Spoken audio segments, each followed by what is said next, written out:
Apollo 9, you are go all the way. Everything looks good. Roger.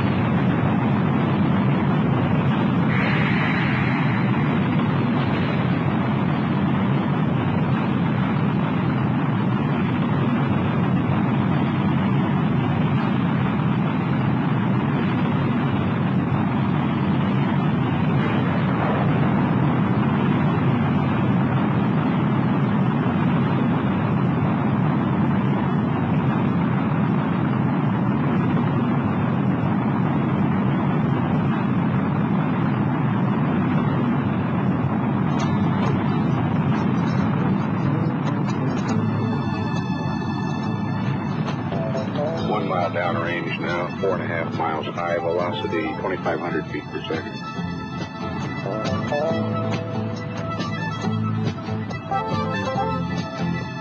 (9,300 feet per second velocity.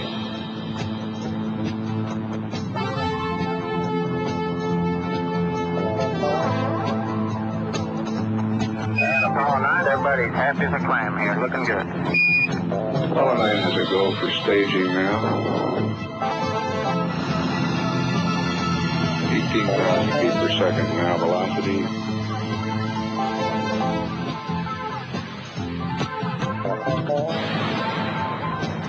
(96 miles high.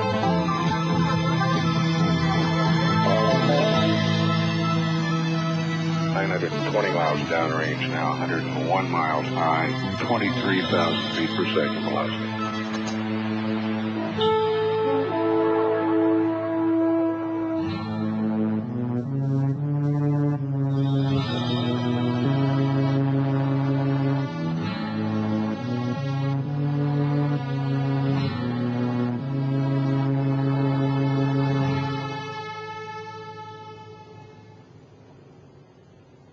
What I'd like to do is share with all of you my experience, because that experience means very little if it's only for one person.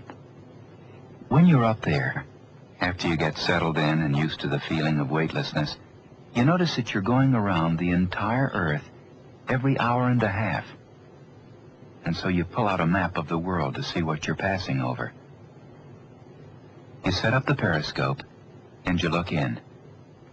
And what you find yourself looking at is the Mediterranean area, Greece and Italy and the Sinai. And you begin to realize that in one glance, what you're looking at is what once was the whole history of man, the cradle of civilization. And you think about all that history. Next, you go down across the northern part of Africa. You see Ethiopia and the little tip that's Yemen. Then you see that great subcontinent of India pointed down towards you as you go past it. Then you go out over the Philippines and up across that monstrous Pacific Ocean, vast body of water. You never realized how big that is. And finally, you come up over the coast of California, and you see Los Angeles, and then Phoenix. And then there's Houston, there's home, and that makes you feel good, because all that is friendly. And then looking down to the south, there's the whole peninsula of Florida before you. Then right away you're crossing the Atlantic Ocean again, back towards Africa.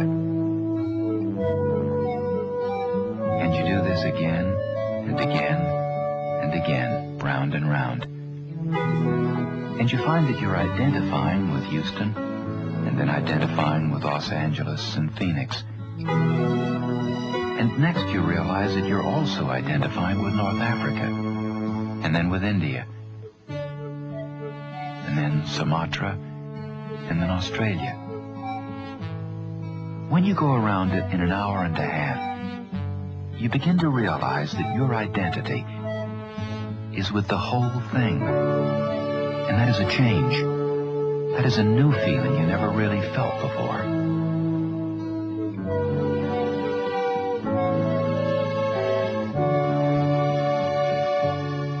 After 4 days of this, when you've done more tests than you can count, you and your partner, Dave Scott, get set to leave the land that's been your home and go outside.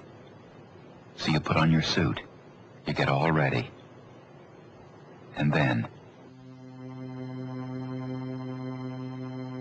you go out the door.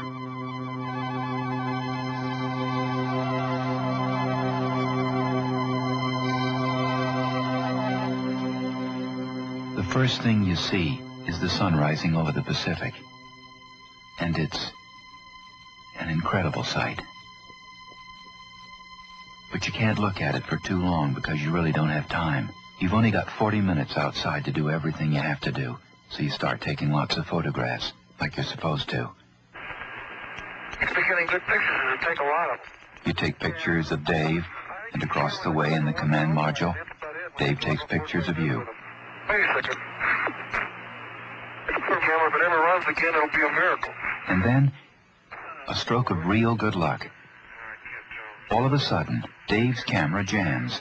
Dave, you taking pictures yet? No, I can't get to run now, would you believe? And so now, he has to stop and fix that camera. And you have just a few moments with nothing to do. You want me to start yet? So, you let go. And you float out. And then you look down. There are no limits to it. There are no frames. There are no boundaries. You're really out there, floating, going 17,000 miles an hour, and there's not a sound. There's a silence the depth of which you've never experienced before. And that silence contrasts so markedly with the speed you know you're going. As you stare down at that magnificently beautiful earth below you, you start thinking about what you're seeing, the incredible spectacle of it. And you start remembering your house, your family, and your identity keeps expanding, your friends, your nation, your earth.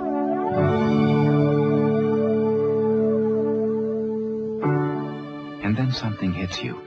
In an instant, you realize that on that globe, that blue and white thing is everything you know, everything that means anything to you. All of history, all of music, all of art, birth, death, love, tears, joy, everything, all of it. And you think about what you're experiencing and why. Do you deserve this fantastic experience? Have you been separated out to be touched by God? To have this most special experience here, now, that other men have not had? You think about that. And you know absolutely that the answer is no. There's nothing that you've done to deserve this. It's not a special thing for you. And then all of a sudden, you realize that you are a piece of a total life. You know very well, and it comes through to you so powerfully, that you are up there as a sensing element for man.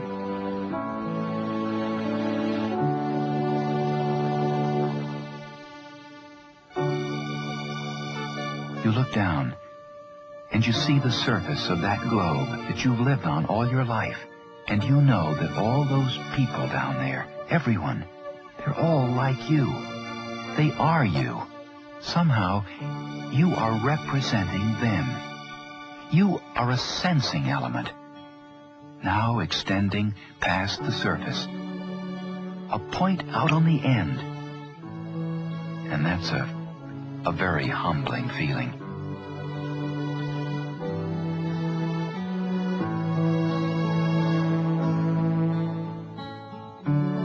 And then it really comes to you. The giant step that humanity has taken.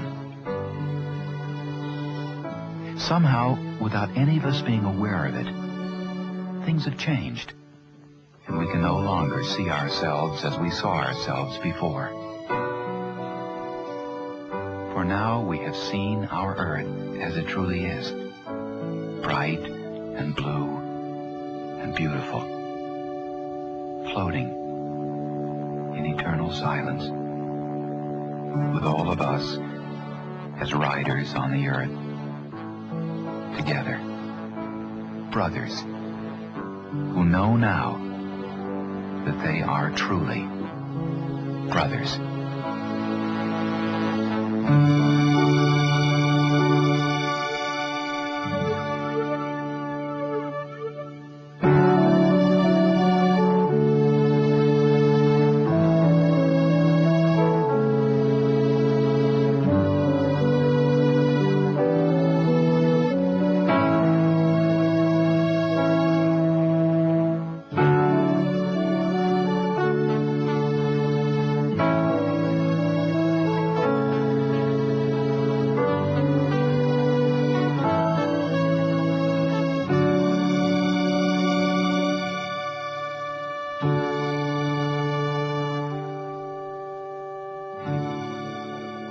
And then, almost too soon, your experience is over. You get set, light the main engine, turn around, and head for home.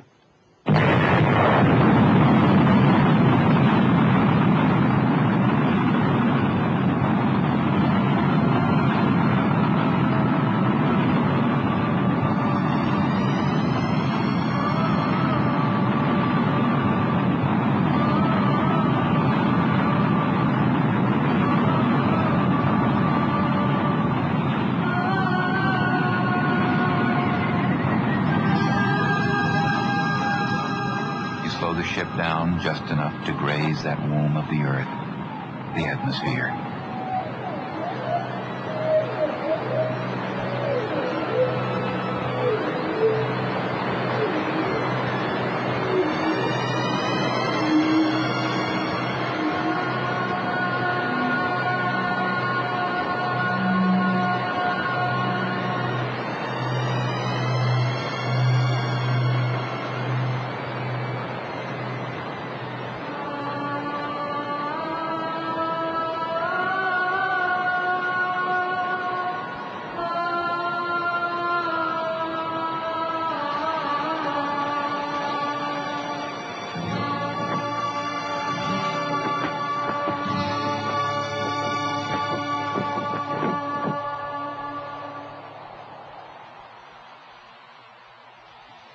After 10 days, you've gone 161 times around the world, seen 161 sunrises and sunsets, and finally, splash, you're on the surface of the Atlantic. And right away, there are lots of people all around you. All of a sudden, your whole experience is behind you, and you're back in humanity again. But there's a difference in you now. There's a difference in the relationship between you and your planet, between you and everyone else on your planet, because you've seen something that has forever changed you, and it's an incredible feeling. And what has it all meant? Have you opened a door to the future? Yes, you have, because you've played a part in a changing concept of man. A relationship that you've assumed all these years, not just you, but everybody. The whole of history has assumed. A relationship to our planet, which is now changed forever. And you know that change has taken place because it's a part of your gut. And through all this, I've used the word you, because it's not me. It's you. It's we. It's life that's had this experience. And I guess that's really about all I'd like to say. Except that I'd like to sort of close with a poem by E. Cummings that's meant a lot to me. It's become a part of me. And it goes like this. I thank thee, God, for most this amazing day, for the leaping, greenly spirits of trees, and the blue, true dream of sky, and for everything which is natural, which is infinite, which is yes. Thank you.